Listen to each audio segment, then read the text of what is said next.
여기 거의 다 한 99% 제가 보기에는 학교 대학생들인 것 같습니다.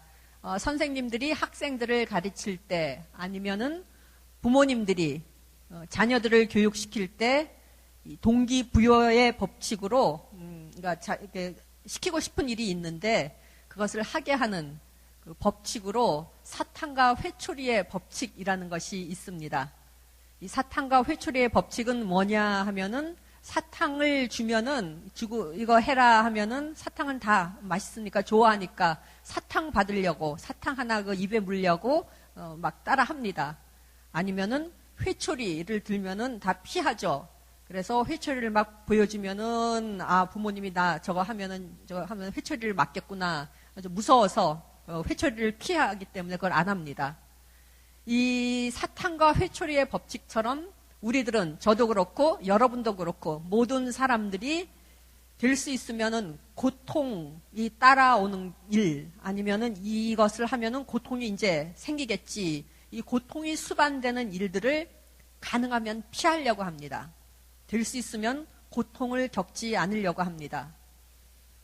이 일뿐만이 아니라 우리에게는 여러 가지 종류의 고통이 있는데 그중 한 가지 고통이 이 신체적인 고통입니다. 여기가 쑤시고 저희가 쑤시고 저도 아직 이제 젊은 축에 속하지만 나중에 60, 70, 80대가 돼서는 이제 여기저기가 많이 쑤실 겁니다. 지금 제 몸도 이제 거의 이제 50이 돼 가는데 20대 여러분 만날 때하고는 벌써 몸이 다릅니다. 조금만 이렇게 해도 이제 체력이 딸리니까 허리가 쑤시고 그다음에 뭐 무릎이 쑤시고 이럴 때가 있는데요.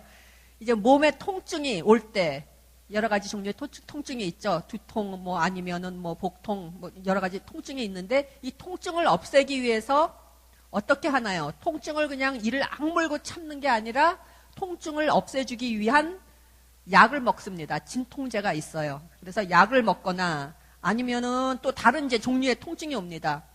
신체적 통증이 아니라 통증에는 정신적, 이 마음에서 오는 이 심리적 통증들이 있습니다. 그 통증은 진통제로 해결이 되지 않습니다. 그러면 어떻게 해결을 하나요? 여러 가지 또 의사를 찾아가가지고 만약에 우울증이다 그러면 우울증을 치료하는 그 진통제를 먹던가 아니면은 더 극한 경우에는 우리나라에는 별로 그렇게 외국에 비해서 많은 거는 아니지만 아니면 마약을 상습적으로 복용한다던가 해서 이 정신적인 통증을 없애려고 저희들이 노력합니다. 그런 통증이 있는가 하면은 또 통증 중에는 이거는 배고픔의 통증이 있습니다. 배고픔을 느낀다 그러면 이걸 조금 참아야 되는 건데 이 참지를 못하고 이거 요리하는 시간이 또 있잖아요. 요리를 저는 조금 할 줄 아니까 요리를 해가지고 조금 한 2, 30분 기다렸다가 요리해가지고 먹으면 되는데 그 2, 30분을 기다리지 못해 어떻게 하느냐 하면은 옆에 편의식품으로 가서 그냥 과자를 사다가 그냥 씹어 먹던가 아니면 패스트푸드 그 점들이 있죠. 그 햄버거 집에 가서 그냥 햄버거 들고 와서 또 우적우적 먹던가 배고픔을 참지 못해서 이제 패스트푸드라는 것이 발달했습니다.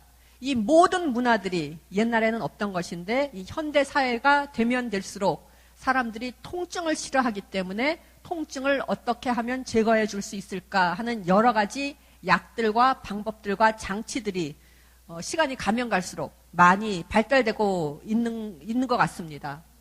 이 통증을 없앤다 하는 것은 어떻게 보면 참 좋은 일입니다. 자연적인 일이고 정당한 것이고 아주 좋은 일인데 예수 그리스도의 사역을 또 생각해 보면은 또 더더욱 그 말이 되는 것 같습니다. 예수님께서 어떤 일을 하셨습니까? 처음 사역을 시작하실 때 하신 일이 주로 사람들의 통증을 없애주는 일이셨습니다.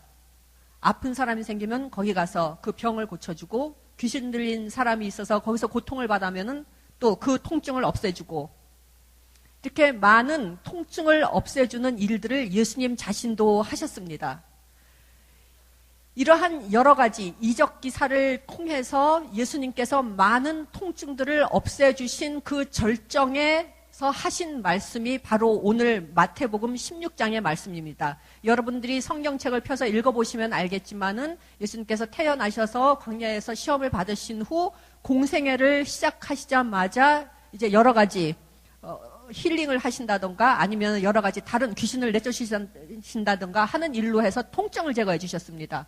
그렇게 많은 통증을 제거를 해 주시니까 사람들이 보고서 놀라면서 이 사람은 보통 사람이 아니다 하고 수군거리면서 이게 소문에 뻗어서 모든 사람들이 이 예수님의 이 통증 제거 기술에 대해서 알게 되었습니다.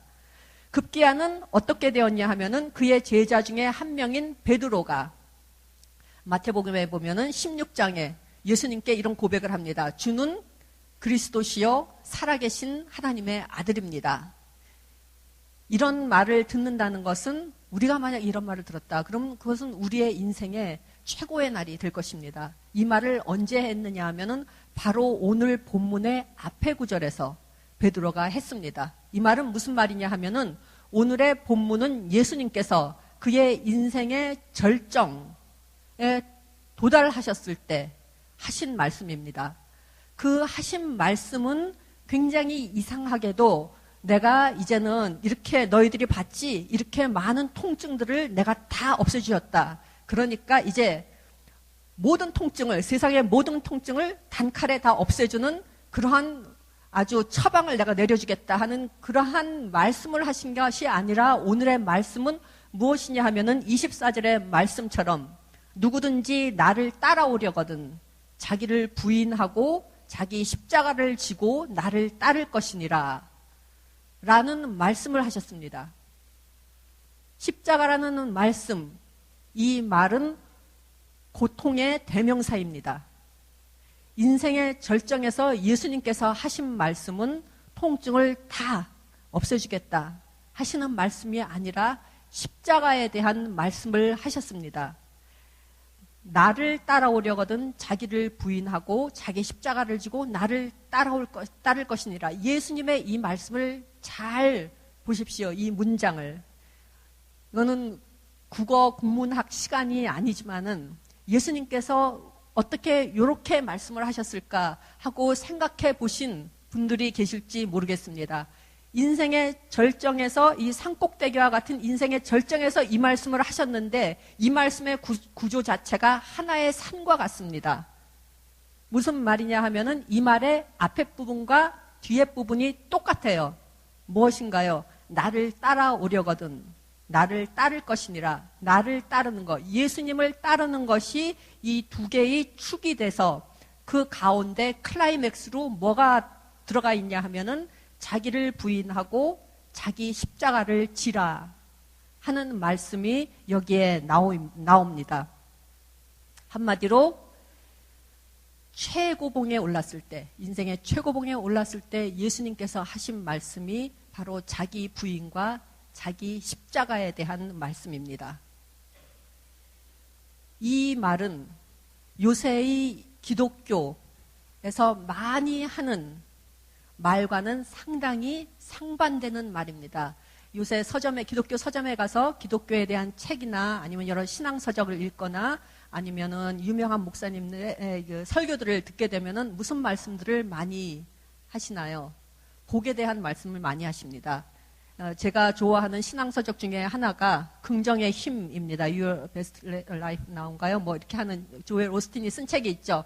이 책을 제가 상당히 좋아하고 이 책으로부터 제가 많은 감명을 받고 영향도 받았습니다. 제가 좋아하는 책이지만은 이 책의 안에 들어가 있는 그 톤과 내용이 뭐냐 하면은 바로 이 통증을 없애기 위해서는 그래서 복받는 인생을 살기 위해서는 이렇게 해라 하는 말씀으로 가득 차 있습니다.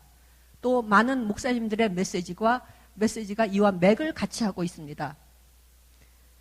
요새 저희들의 기독교는 마치 하나님이 궁극적 진통제인 것 같이 그렇게 말씀을 전하고 선포하고 있습니다. 그리고 예수 그리스도께서도 저희의 고통을 없애주기를 원하셨고 저희들이 기쁜 인생을 살기를 원하셨습니다. 그런데 왜 이런 말씀을 하셨을까? 사람들의 고통을 없애주기 위해 그처럼 많은 노력을 기울이셨던 예수님께서 왜 가장 중요한 순간에 이런 말씀을 하셨을까? 어떤 것이 진리일까? 하나님께서는 우리들이 고통을 해소하고 기쁨을 증대해 나가는 그런 삶을 살기를 원하시는 것일까? 아니면은 우리들이 자발적으로 고통의 세계로 들어가서 그 세계에서 죽기까지 그 길을 걷기를 원하시는 것일까? 오늘 24절의 말씀을 읽으면서 그런 질문이 저는 들었습니다. 이 십자가, 오늘의 말씀의 중심에 있는 십자가는 모든 종류의 고통과 아픔을 상징하는 대명사입니다. 이 십자가는 단순한 고통의 상징이 아니라 극심한 고통의 상징입니다. 이 고문과도 같은 처형의 상징이 십자가입니다. 이 십자가를 짓나는 것의 의미, 이것은 무슨 뜻일까요? 우리가 기꺼이 목숨을 내놓아도 좋다고 생각하는 그 일이 여러분한테 있을지 모르겠습니다. 바로 그 일, 내 목숨을 내놓아도 좋다. 그 일은 그만한 가치가 있는 일이다라고 생각되는 일, 바로 그 일을 발견하라는 말씀이 아닐까 그렇게 생각합니다. 그리고 그 일을 발견했으면은 어떠한 대가를 치르더라도 죽기까지 순정하면서 하나님의 뜻대로 그 일을 행하는 것이 바로 십자가를 진다는 말의 뜻이 아닌가 그렇게 생각을 합니다. 그런데 이 십자가를 지고 갔을 때의 그 후의 결과에 대해서 저는 생각해 보면서 저는 산모의 모습을 연상하였습니다.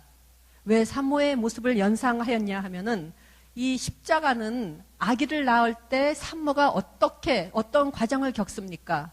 여러 가지 변화의 과정을 겪으면서 극심한 고통을 또한 겪게 됩니다. 그런데 이 고통은 그냥 고통으로 끝나는 고통이 아니라 새 생명을 태어나게 하는 그러한 고통입니다. 이 세상의 엄마들은 엄마가 되기 위해서, 엄마가 되기 전에 한 가지의 중대한 결정을 내려야 합니다. 그 결정은 뭐냐 하면은 이제 내가 아기를 낳게 될 텐데 이 아기를 낳기까지 거기에 따르는 여러 가지 불편함과 극심한 고통을 잘 견뎌내고 새 생명을 나오게 할 것인가, 아니면은 그 고통이 싫으면은 그 아기를 낳지 말 것인가 하는 결단을 내려야 합니다. 여러분들은 다 그 아기를 결혼해서는 낳아야 되는 거로 생각을 하니까 그런 질문을 안 할지 모르지만은 저는 언젠가 제가 겪은 일입니다. 제가 여기 있을 때, 한국은 아니고 다른 나라에 있을 때 이제 점심 식사를 하면서 먹고 있는데 옆에 그 엄마와 이제 갓 결혼한 아들이 앉아서 같이 식사를 하면서 대화를 나누고 있는 것을 제가 잠시 들은 일이 있습니다. 그 대화의 내용을 들어보니까 이 아들이 결혼한 지 얼마 안 돼가지고 이제 그 와이프가 임신을 했어요. 임신을 해서 이제 얼마 안 있으면은 아기를 낳아야 되는데 이제 여자들이 임신을 하면 배가 이렇게 불러오잖아요. 이 불러오는 배를 보니까 이제 이 아들이 이제 실감이 나기 시작한 거예요. 이제 조금 있으면 아기가 나올 텐데 텔레비랑 이런 데서 보니까 아기를 낳을 때는 여자들이 죽을 것 같은 고통을 겪는 거를 이제 보고 이제 알게 된 거예요. 그래서 이 남편은 자기 와이프를 너무나 끔찍히도 사랑하기 때문에 이 와이프가 당할 고통에 대해서 생각을 하니까 이제 걱정이 된 거예요. 그래서 엄마한테 찾아와가지고 이제 상담을 하는 겁니다. 이 아들이 엄마한테 얘기를 하는데, 엄마 이제 내 와이프 이 사람이 이제 이렇게 해가지고 아기를 낳을 텐데 엄마는 아기를 낳았을 때 나 낳을 때 아프지 않았어? 이렇게 하니까 엄마가 굉장히 아팠지. 그러니까 이 아들이 상당히 고민되는 얼굴로 가만히 있더니 그 다음에 엄마한테 하는 말이, 그렇게 아프면 그걸 꼭 낳아야 될까? 그렇게 얘기를 하는 거예요. 그러니까 이 엄마는 대답을 못하고 가만히 있더니 그 다음에 이제 대화가 이어졌습니다. 엄마가 이제 조언을 해주는 이야기들을 하는데, 이 산모가 아기를 낳을 때의 그 고통 뒤에는, 그 고통은 끔찍하게 아픈 고통이지만 그 고통 뒤에 따라올 기쁨과 보람과 만족감을 생각을 하면서 그 엄마는 그 모든 고통을 견뎌냅니다. 오늘의 본문에 보면은 베드로가 예수님께 이렇게 이야기를 합니다. 예수님께서 이제 내가 십자가의 고통을 당할 것이다 이렇게 예언을 하시니까 베드로가 주여 그리 마옵소서 이 일이 결코 주께 미치지 아니하리이다 라고 베드로가 예수님께 이야기하는데 이것은 마치 이걸 산모에 비유를 한다면은 아기를 낳을 엄마한테 그 고통이 너무나 심하니 아기를 낳지 말라고 하는 이 똑같은 말을 이 아들과 똑같은 말을 베드로가 예수님에게 하였습니다. 예수님께서 베드로에게 대답하십니다. 네가 하나님의 일을 생각하지 아니하고 도리어 사람의 일을 생각하는도다. 이 산모가 새 생명이 태어나게 하기 위해서 신체적, 생리적 변화를 겪듯이 우리도 십자가를 지게 될 때, 우리 각자의 십자가를 지게 될 때 영적인 고통과 변화의 과정을 거치게 됩니다. 이 좋은 일을 하는데 십자가를 지고 간다는 것은 이 모범적인 일인데 왜 고통이 따르는 것일까? 저는 바닷가재를 생각합니다.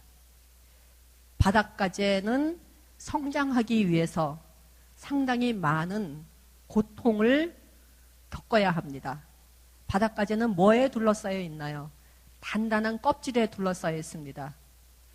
이 바닷가재가 성장을 하기 위해서는 어느 순간 자기를 덮고 있던 이 단단한 껍질을 벗어나야 합니다. 바닷가재의 껍질은 그때까지 그가 쓰고 있던 그 껍질은 바닷가재를 보호하는 역할을 하였지만은 그래서 필요한 것이었지만은 바닷가재가 더 크게 자라기 위해서는 이 껍질을 버리고 더 큰 껍질을 써야 할 때가 오게 됩니다. 옛 껍질이 너무나 마음에 든다. 나한테 너무나 필요한 것이고 너무나 좋았다. 그래서 나는 이 옛 껍질에 계속 있겠다. 하고 바닷가재가 선택하고 그 안에만 머물러 있는다면은 이제까지 바닷가재를 보호하던 그 껍질은 더 이상 바닷가재를 보호하는 것이 아니라 궁극적으로는 바닷가재를 그 안에 묶어두는 감옥이 되어버리고 결국에는 바닷가재는 그 안에서 죽게 되어서 결국 그 껍질은 바닷가재의 관이 되어버리고 맙니다. 더 크게 자라야 할 때 고통스럽지만은 바닷가재는 옛 껍질을 떠나야 합니다. 바닷가재에게 가장 힘든 기간은 바로 이 옛 껍질을 벗어버리고 난 후 새 껍질이 완전히 단단하게 굳어져서 자신을 보호하기 그 사이의 기간입니다. 그 사이의 기간 동안 이 바닷가재는 많은 물고기들과 여러 이런 폭풍우가 있는 이 바다의 시련에 봉착하게 되고 많은 바닷가재들이 여기서 고통을 당하면서 심지어는 죽는 경우도 있습니다. 하지만 바닷가재가 옛 껍질을 버리고 새 껍질을 다시 형성시켜서 자기를 보호하게 하는 그런 껍질을 만들어야 하듯이 우리들도 마찬가지로 변화하고 성장하기 위하여서는 우리들이 쓰고 있던 껍질을 버려야 할 때가 결국은 오게 됩니다. 그 껍질이란 우리들이 오랫동안 의존해 오던 우리들의 사고방식, 생각의 구조, 관념의 틀 같은 것입니다. 제자의 길이란 그리스도의 형상으로 변화하는 것을 뜻합니다. 이는 곧 하나님께서 우리들에게 주님을 따르라고 말하실 때 이 말은 우리들의 옛 껍질을 뒤로 벗어버리고 주님의 형상으로 변화해서 위험을 감수하고서라도 성장하기 위하여 주님의 명령에 기꺼이 헌신하는 삶을 의미합니다.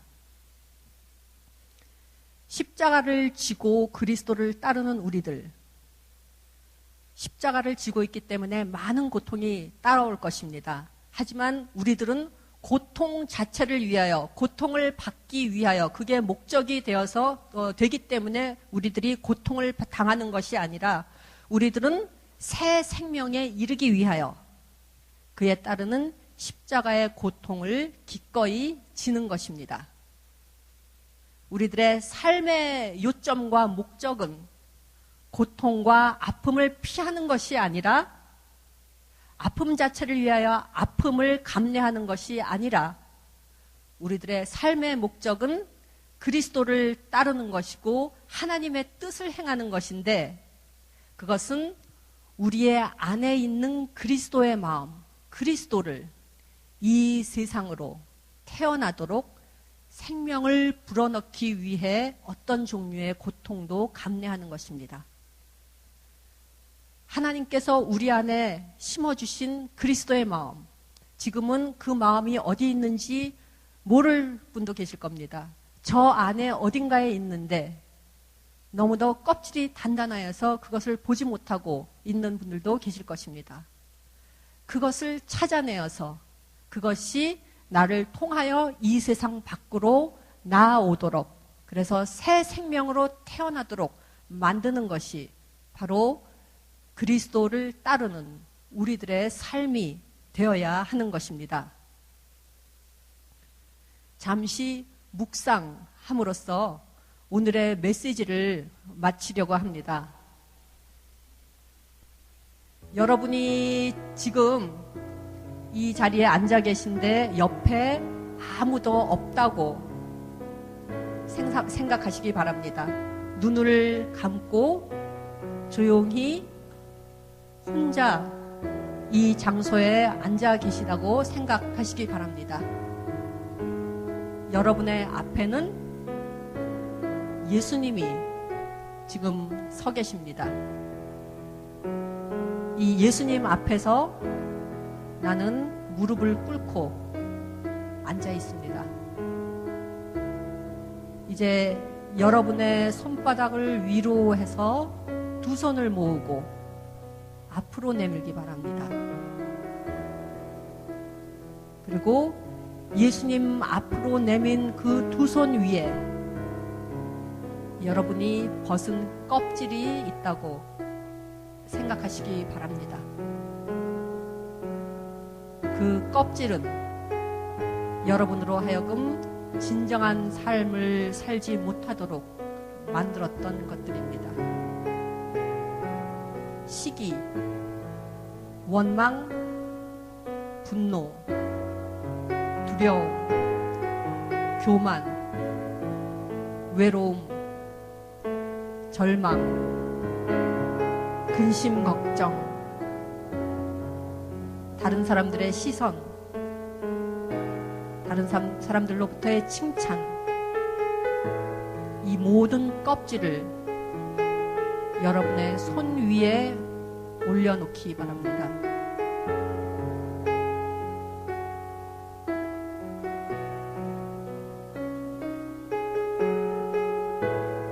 이제 손 안에 있는 그것을 예수 그리스도의 발 아래 놓으십시오.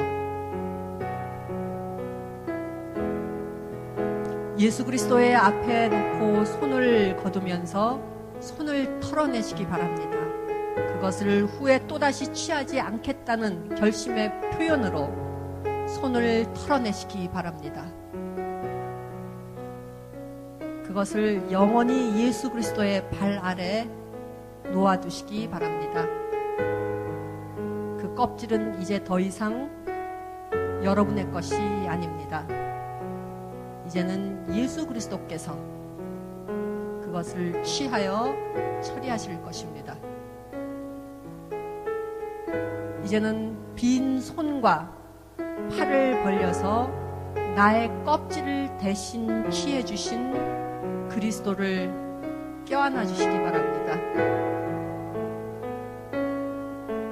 옛 껍질은 가버리고 이제 오직 그리스도 안에서만 발견되는 진실한 삶을 껴안으시기 바랍니다.